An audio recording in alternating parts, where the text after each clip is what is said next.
on se retrouve pour le fameux passage sur le grill avec l'ami Nicolas qui va analyser aujourd'hui le site de WeMind. WeMind qui est un site d'assurance de mutuelle pour entrepreneurs indépendants. C'est un site qui nous a été confié par Julie, qu'on salue, qui est la content manageuse, si je ne dis pas de bêtises, du groupe WeMind. Et aujourd'hui, on va essayer de trouver quelques points actionnables en 5-10 minutes pour le SEO. Donc je laisse la parole à notre cher Nico.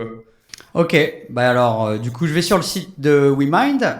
Donc déjà ce que je vois globalement, le but c'est de comprendre le business. Donc là on est sur de la mutuelle, de la prévoyance et de la RC Pro avant tout pour les indépendants et également de la mutuelle pour entreprises. Donc ça je vois ça sur le site web. D'ailleurs le site web est plutôt sympa visuellement, donc ça c'est cool. Et après du coup vu qu'on est sur le secteur de l'assurance, je me dis bon déjà on est sur un secteur concurrentiel. On va pas se mentir. Je connais bien d'ailleurs ce secteur. La Massif, tu avais bossé avec la Massif. Nous, on a beaucoup d'assureurs et de comparateurs qui bossent avec nous. Donc, faut savoir que secteur assurance, on est sur des secteurs où le netlinking est ultra important et les contenus sont ultra importants pour le coup. Ça fait partie des secteurs les plus concurrentiels. Donc, déjà, ce qu'on va regarder ensemble, moi j'aime bien toujours regarder ce site web-là, il acquiert du trafic depuis quel type de requête et quel type de contenu. Ça, c'est le premier point. Donc, j'utilise Ahref, là, typiquement. Et donc, là, qu'est-ce que je vais voir globalement ? Déjà, je vais voir un truc où je me dis, mais 92% du trafic vient de la homepage avec un top mot-clé WeMind. Donc, on est sur un site web qui capte la majorité de son trafic SEO depuis sa marque. Donc, on a très peu de trafic hors brand.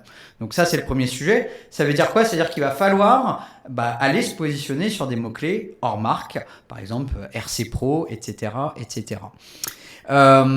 Si je bascule justement l'analyse en mode sur tout le domaine, en fait, on va se rendre compte d'un point important, c'est qu'il y a un gros problème technique sur le site. Pourquoi ? Parce que on va voir. Donc moi j'aime bien quand je vais sur le site web, tout de suite je me pose la question, est-ce qu'il y a une section de contenu ? Donc là j'ai vu que sur le site web, en effet, à un moment donné, alors je crois que c'est sur la home plutôt, on a bien un lien vers le blog. Donc ça déjà je me dis cool parce que avoir un blog, ça permet du coup de créer des contenus qui vont renforcer le SEO du site web. Donc là je clique sur blog des indépendants, je vois quoi ? Je vois qu'on a une adresse en www.wemind.io/blog. Okay ? Bon, les images chargent un peu lentement, donc ça, faut peut-être regarder. Et de l'autre côté, par contre, quand je vais analyser justement les pages qui font le plus de trafic, déjà, ce qui m'interpelle, c'est que les articles de blog, ils se positionnent pas. Donc ça m'inquiète. Et ensuite, je vois autre chose, et ça m'inquiète vraiment, c'est je vois qu'il y a une URL là qui se positionne, mais en sous-domaine blog.wemind.io. Là, je me dis, mais attends, c'est pas normal. Moi, je suis sur un sous-dossier. Pourquoi là, il y a un sous-domaine ? Donc là, typiquement, si j'ouvre, par exemple, cet article, les RC Pro, voilà, les RC Pro est-elle obligatoire quand on est freelance ? Donc là, on est plutôt sur un angle de contenu qui a une vocation SEO. Là, je vois bien que l'URL, on est en /blog/. Par contre, quand je vais ouvrir le code source, et là, je vais comprendre pourquoi j'ai des URL qui se positionnent plutôt en sous-domaine. Pourquoi ? Parce que dans la balise canonicale, la canonicale, elle pointe vers une autre URL qui est avec le blog en sous-domaine et non le blog en sous-dossier. Et ça, du coup, pour Google, c'est pas bon. D'ailleurs, je peux l'ouvrir, cette URL. Là, en gros, on a un problème sur le pilier technique. Le blog est à la fois en sous-dossier sur le 3W et également en sous-domaine sur le sous-domaine blog. Donc les articles, déjà, ils sont en duplicate des deux côtés, mais au-delà de ça, les articles qui reçoivent le maillage interne, ils pointent avec une canonicale vers l'autre article qui est en sous-domaine. Donc là, le sujet, c'est quoi la canonicale, je rappelle, ça permet de dire voici l'URL référente. Mais il faut vraiment bien pointer ces URL. Là, on pointe vers une mauvaise URL. Et donc là, l'idée, c'est de corriger les canonicales. D'accord ? Pour que ce soit le sous-dossier en 3W qui se positionne. Donc ça, c'est le premier sujet. C'est de corriger ce gros point technique Pourquoi ? Parce que là, j'avais analysé, il y avait 40 articles de blog, il y en avait seulement, même pas 10% en fait, qui se positionnent d'un point de vue SEO. Hein, donc c'est dommage, on crée des contenus, 40 articles de blog, c'est quand même de l'effort, mais ils se positionnent pas et clairement, cette canonical n'aide pas. D'accord ? Donc ça, c'est le premier aspect. Après, il y a un autre aspect à avoir en tête d'un point de vue netlinking. Moi, j'aime bien toujours regarder, justement, on en parlait dans le podcast, le rang de domaine. Donc, le rang de domaine, c'est une note de 0 à 100, ce qu'on appelle le domain rating dans Href. Et donc, plus je me rapproche de 100, plus je suis élevé. Globalement, là, on est sur un rang de domaine qui est de 47. Donc, c'est pas mal. Quand on est proche des 50, on est plutôt pas mal. Mais la réalité, c'est que sur le secteur assurance, RC Pro, Mutuelle, en face, on va avoir des très gros. On va avoir Alliance, Massif, AXA, MAF, etc. On va avoir aussi des startups type Alan, où là, les domain rating, ils sont plutôt à 70. Bon, donc là, il y aura un enjeu de booster d'un point de vue netlinking. Par exemple, là, on voit qu'en termes de domaines référents, on a 300 domaines référents. Donc ça, c'est le nombre de sites web qui font un lien vers le site web de WeMind. 300, c'est quand même peu. Pourquoi ? Parce que je regardais, par exemple, Alan, ils en ont 4000. Donc voilà, il y a un peu du chemin. Après, si Alan, en tant que startup, a réussi à faire ce chemin, il n'y a pas de raison que WeMind n'arrive pas à le faire. Et puis après, il y a un dernier point, ça va être sur le pilier du contenu. Donc comme je vous disais, on a ce blog. Ce blog, globalement, on a une quarantaine d'articles sur ce blog.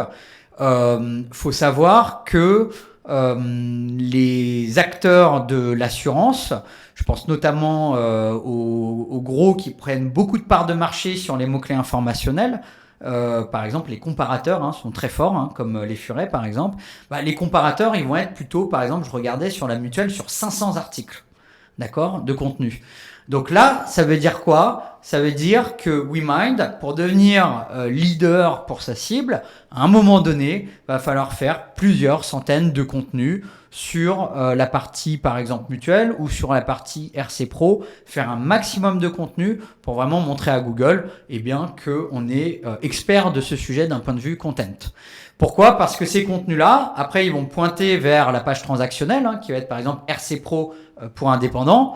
Et donc, tout ce maillage interne va renforcer le positionnement sur la requête principale, qui va être, par exemple, RC Pro pour auto-entrepreneur, RC Pro pour indépendants. Donc, ces contenus-là vont me permettre de pousser cette page, et ça, c'est très important de les créer. Et en plus, de capter plus de trafic informationnel. Il y a un autre point que j'avais vu dans cette analyse. Donc là, c'est globalement, on est sur de l'assurance pour des indépendants.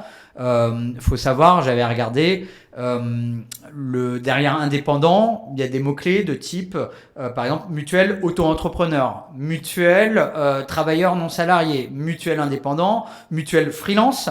Et en fait, c'est intéressant de regarder les différentes pages de résultats Google. Pour Google, vu qu'il y a des résultats très différents sur chacun de ces mots-clés, en fait, on est pour Google sur des mots-clés différents.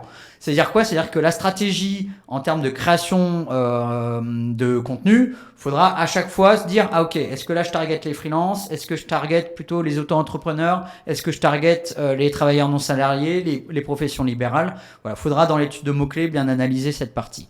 Et puis dernier point, créer du contenu c'est bien, mais s'ils font pas de trafic, pas génial. Donc tout l'enjeu après, ça va être de bien optimiser ces contenus. Et donc là, typiquement, je prenais l'article RC Pro est-elle obligatoire quand on est freelance ? Donc c'est un article qui est intéressant. Et quand je le passe typiquement dans SEMJ, hélas, ce contenu, il n'est pas assez bien optimisé. Typiquement, ce qu'on peut voir, il a un content score de 47 sur 100. Donc nous, on recommande 80 sur 100. Et juste pour donner rapidement quelques idées, c'est si je fais un article sur la RC Pro obligatoire, il faut que dans mon plan de contenu, à un moment donné, je parle des auto-entrepreneurs, que je parle d'obligations d'assurance. Pourquoi ? Parce que c'est recherché plus de 100 fois par mois sur Google. Il faut que je parle de contrat RCP. Je sais pas ce que c'est, mais il faut que j'en parle. Faut que je parle de micro-entrepreneurs. Hein, c'est là où on retrouve les différentes cibles, etc., d'activités de conseil, etc., etc. Donc vraiment créer un contenu qui répond au maximum à l'audience. Pourquoi ? Parce que tout simplement, là, si je vous montre, les contenus concurrents en parlent. C'est recherché par l'audience, donc il faut que nous aussi on en parle dans ce contenu. Donc voilà en gros pour les différents conseils. Super puissant ces retours et merci. Beaucoup, c'était très concret, très succinct. La team WeMind a un peu de boulot là, ouais. faut y aller. Et franchement, un audit de Nicolas. Et n'hésitez pas à nous dire dans les commentaires ce que vous pensez de ces audits. Alors là, on a un grand expert qui fait ça depuis un moment, donc on le voit. Et on voit encore que le SEO est un vrai métier, il y a beaucoup de choses à faire. Et vous trouverez du coup cette analyse directement à la suite des épisodes de podcast. Merci beaucoup pour ta venue. Ouais, c'était un gros plaisir et un honneur de t'avoir aussi. Merci à vous, c'était vraiment chouette de faire ce podcast avec vous. Trop cool. Génial. Merci. Ouais. Ciao. À bientôt, merci.